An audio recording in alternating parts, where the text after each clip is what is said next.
Hello everyone, welcome to the channel. Today's question is counting bits. If you are new to the channel, please consider subscribing. We solve a lot of interview questions on this channel and that can definitely help you with your interview. The question says, given a non-negative integer number num, for every number I in the range 0 less than equal to I less than equal to num. Calculate the number of ones in their binary representation and return them as an array. And if you look at example number 1, we are given with 2 and we are returning 0, 1, 1. And if you look at example number 2, we are given with 5 and we are returning 0, 1, 1, 2, 1, 2. So let's move on to the coding part and let's understand what these examples are saying and let's see how we can solve this question. After that, we will see the code. I have taken the example given in the question. So let's first understand what exactly question is saying. So when question is saying 2 and output should be this way, that means starting from 0, it says when I am representing 0 in binary form, I have 0 is the number of ones in binary representation of 0. And when I am talking about 1, 1 is the total number of ones in binary representation of 1. And when I talk about 2, 1 is the number of ones in binary representation of 2. If I talk about number of ones in 0 is 0. If I talk about number of ones in 1 is 1. If I talk about number of ones in 2, that is also 1. If I talk about numbers of 1 in 3, so I have 2 ones. If I talk about number of ones in 4, then I have 1 4. If I talk about number of ones in 5, then you can see I have 2 ones. And this is what I am representing in an array. So before we see how we can solve this question and what is the intuition behind it, let's first talk about two things. One is least significant bit. Least significant bit is the rightmost bit of a binary representation. It will define whether the given number is odd or even. If the LSB is 0, that means the given number is even, and if it is 1, that means the given number is odd. And the another thing is right shift. And if I say right shift by 1, that means suppose I say I took 7.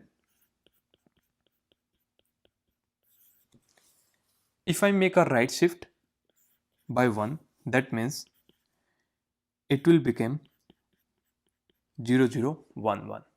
That means we will drop this 1 and we will add 0 in front of this. In general, when I am making a right shift, I am dividing the number by 2. So if I divide 7 by 2, it will come up to 3. And 0 0 1 1 is binary representation of 3. Let's take 6. 6 is equal to 0 1 1 0. And if I make a right shift, it will become 0 0 1 1. Again, this was 6 and this is 3. So making a right shift is equivalent to dividing by 2. Now we know both the things, what is least significant bit and the right shift. So let's see how we can solve this question now. So let me raise this for you. So if I say that I am given with any number and I need to return the solution in this form, that starting from 0 till the n, I need to represent how many number of ones a particular number have at every single position.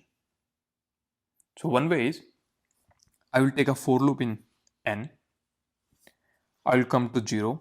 I will count number of ones in 0. Then I will come to 1. Then again I will count number of ones in 1 and so on. Then again for that I need to go in the binary representation of every single element. And then I have to take 2 for loops, and the question is asking us that can we solve this question in O of n. So we need to come up with solution which is O of n. And what is the solution for that? Let's see that. So if I write down the number of ones from starting from 0 to 12. So I have written till 5. In 6 I have 2. In 7 I have 3. In 8 I have 1. In 9 I have 2. In 10 I have 2. In 11 I have 3. And in 12 I have 2. And if you see, we can see a pattern. And what the pattern is, let me show you in a second. For 0, number of ones is 0. For 1, the number is 1. For 2, again it's 1. For 3, it's 2. For 4, it's 1. For 5, it's 2. For 6, it's 2. For 7, it's 3. For 8, it's 1. For 9, it's 2. For 10, it's 2. For 11, it's 3. For 12, it's 2. If I take out any odd number, let's say 7, and I divide 7 by 2, and I will add 1 to that. 7 divided by 2 is 3, and the value of 3 is 2, and if I will add 1 to that, it will become 3, and the 3 is the value of 7. This is the case of odd.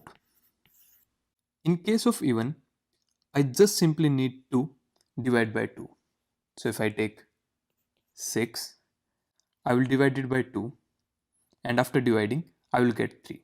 So I will simply take the value of 3, which is 2. So if I take 6 divided by 2, which is 3, and I will take the value of 3, which is 2. So you can see 3 and 6 have same values, 4 and 8 have same values, 6 and 12 have same values, because 12 divided by 2 is 6, and they have same number of ones in them.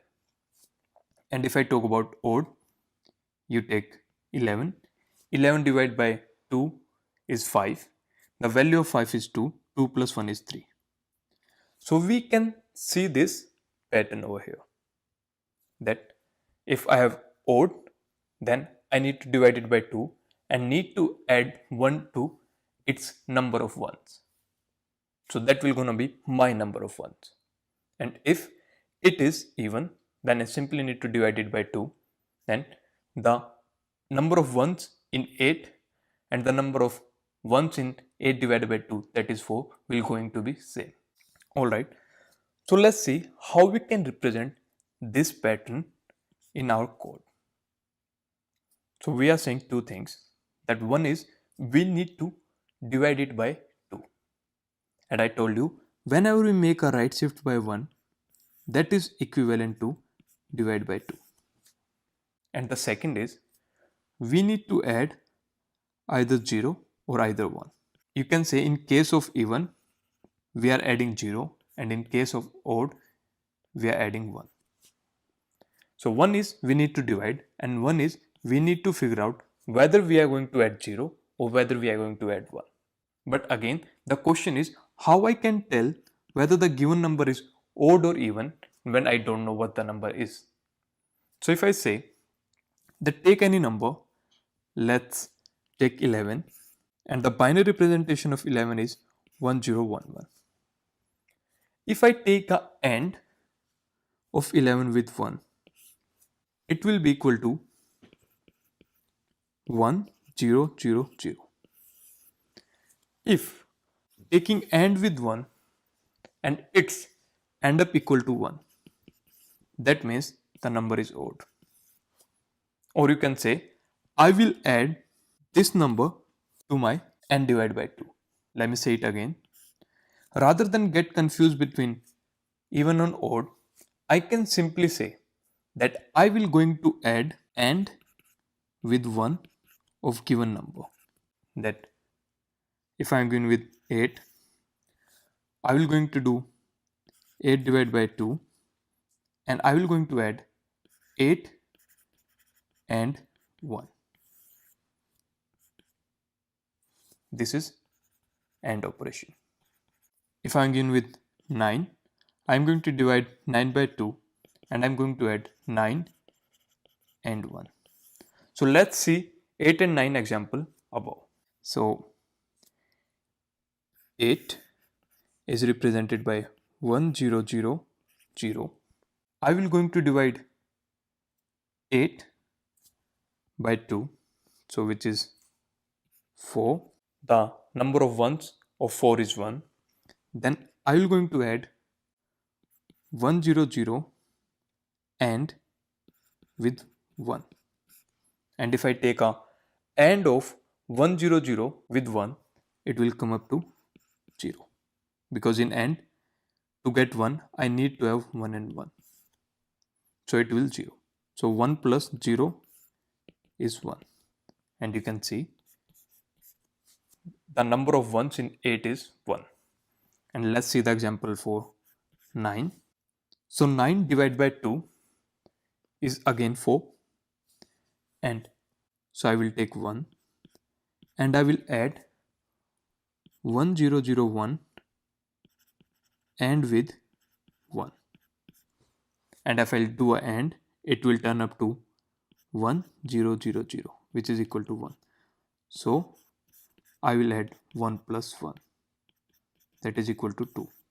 And 2 is the value of my 9.